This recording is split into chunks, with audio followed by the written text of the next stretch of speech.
রমজান মাসে ফজরের নামাজ পড়ে এসে ঘুম দেই। আপনার যদি রাতে ঘুম না পুরে আবার দিনে ডিউটি থাকে, ঘুম একটু যদি যাওয়াই লাগে, তো ফজরের পর পর ঘুমাবেন না।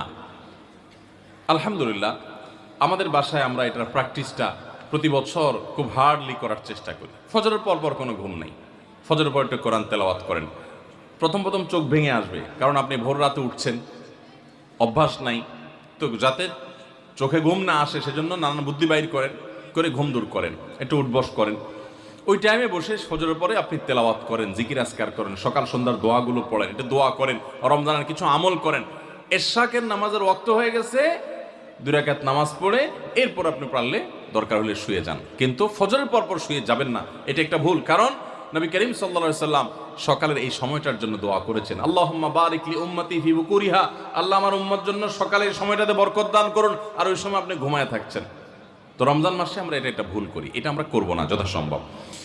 অনেকে রমজান মাসে সাহারির খাবার এমনভাবে খায়, এক সময় আমরা দেখেছি ছোটবেলায় যে অনেক মুরব্বীরা আছেন রাত 12টা 11টার দিকে উঠে সাহারি খেয়ে তারপর শুয়ে পড়েন। এটা যেমন একটা ভুল ছিল, সাহারি হলো শেষের দিকে খাওয়া উত্তম, ওনারা খাইতেন আগে। অতিরিক্ত সতর্ক যেটাকে বলে, এত আগে কেন খায়? যে শেষের দিকে খাইলে রোজা হয় না, না হয় জন্য 12টার সময় 4-5 ঘন্টা আগে খেয়ে ধুয়ে দিলাম। এটা হলো বেশি সতর্ক হওয়া। বেশি সতর্ক হওয়া বুঝেন?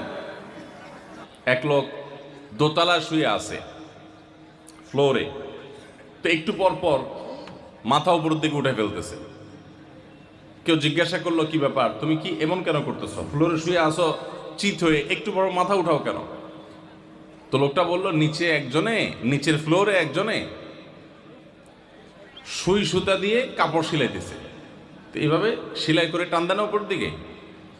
তো বলে যে সতর্ক থাকতে তো দোষ নাই, যদি ফ্লোর ভেদ করে আমার মাথা লাগে, এই জন্য মাথা উঠে ফেলতেছে। তো এটা অতিরিক্ত সতর্কতা হলো না? সতর্কতা ভালো, কিন্তু অতি সতর্কতা ভালো না। সাহারি অনেকে রাত 12টা 1টার সময় খান, এটা হলো অতিরিক্ত সতর্কতা। এত বেশি ভালো না, এত অতিরিক্ত সতর্ক হওয়া বরং নিষেধ। হাদিসে নবী সাল্লাল্লাহু আলাইহি ওয়াসাল্লাম আমাদেরকে সাহারি শেষের দিকে খেতে বলেছেন। এখন আরেকটা ভুল হলো, অনেকে সাহারি এত শেষে খান যে মুয়াজ্জিনের সাথে ওনার কম্পিটিশন হয়। মুয়াজ্জিন মাইক ধরে, মাইকের সামনে দাঁড়ায় মুয়াজ্জিন ঘড়ির দিকে তাকাইতে থাকে, টিক টিক টিক টিক আগাইতেছে কাটা। মুয়াজ্জিন প্রস্তুতি নিচ্ছে যে আল্লাহু আকবার করে হাঁক দিবে, আর উনিও ওইদিকে প্লেট হাতে গ্লাস হাতে খাবার খাচ্ছেন, ধুমায়া খাচ্ছেন, এবং কম্পিটিশনে লিপ্ত হয়েছেন যে মুয়াজ্জিন আগে আল্লাহু আকবার বলে না, তিনি আগে গিলে শেষ করেন। এরকম কম্পিটিশন হয় কি হয় না? বেশিরভাগ লোক, বিশেষ করে আমাদের যে কোনো কাজে আমরা একেবারে শেষ মুহূর্ত পর্যন্ত না ঠেকালে ভালো লাগে না। এই যে একদম আজান হওয়ার আগ মুহূর্ত পর্যন্ত খেতে থাকা, অনেক সময় দেখা যায় যে ভিতরে যেতে যাচ্ছে আজান পড়তেছে, এখনো আমার গলার নিচেও নামে না, এদিকে আল্লাহু আকবার শুরু করে দিছি, আল্লাহু আকবার শুরু করতেছে, তখনও চাপাইতেছি, এবার ফালাই দিছি। দেরিতে সাহারি খাওয়া সুন্নত, এর মানে এই না যে এত দেরি করবেন যে মুয়াজ্জিনের সাথে আপনি চোর পুলিশ খেলাবেন।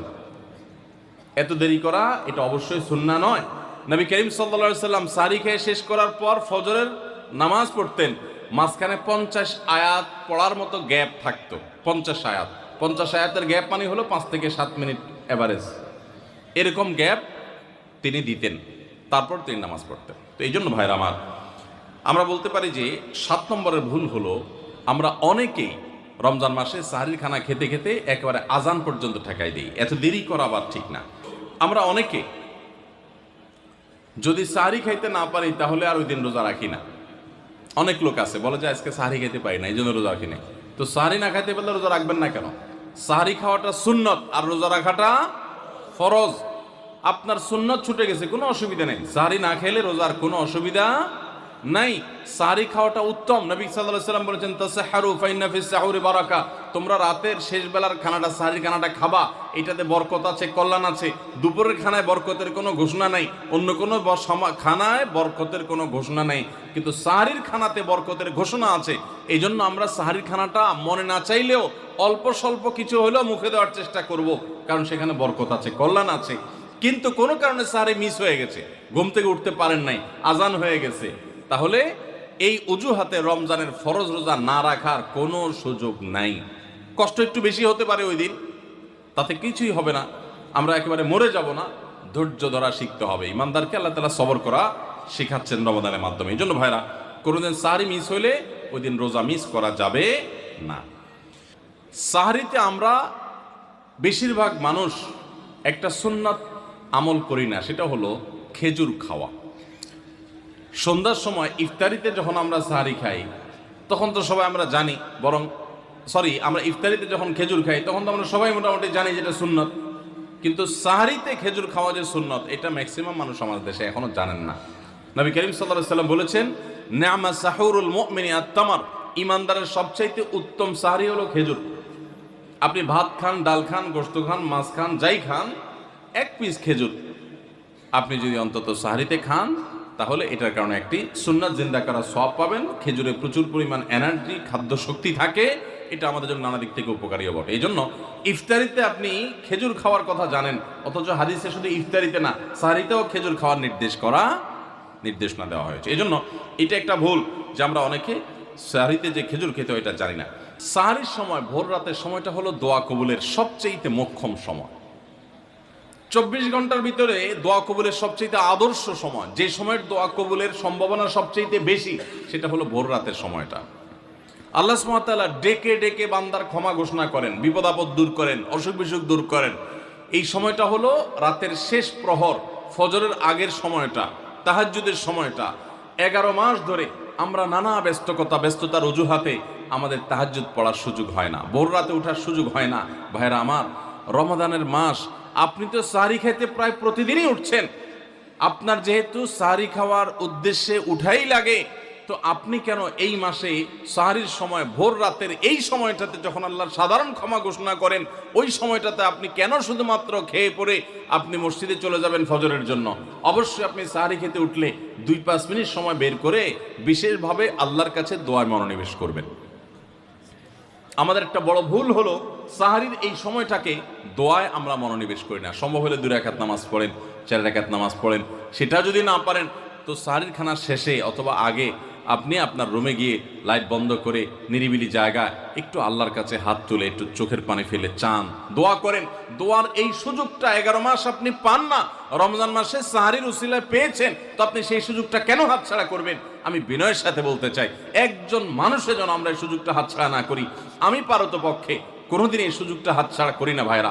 যেদিন কিছুই করতে পারি না, ওইরকম দোয়া করার সময় হয়তো নাই, কোনো কারণে দেরি হয়ে গেছে উঠতে উঠতে, ওই দিন খাইতে খাইতে মনে মনে দোয়া করার চেষ্টা করি, প্লেটটা ধুইতে ধুইতে দোয়া করার চেষ্টা করি।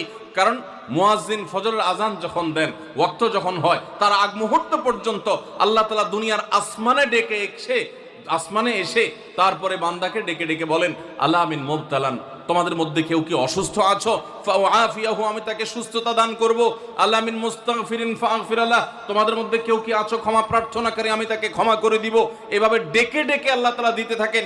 টোটাল 24 ঘন্টার মধ্যে যেই সময়টার দোয়া ফেরত দেয়া হয় না, যেই সময়টার দোয়া মিস হওয়ার সম্ভাবনা খুবই কম, আপনার দোয়ার বেসিক শর্তগুলো ঠিক থাকলে এই দোয়া কবুল হওয়ার সম্ভাবনা জোরালো, সেই সময়টা হলো ভোর রাতের সময়টা।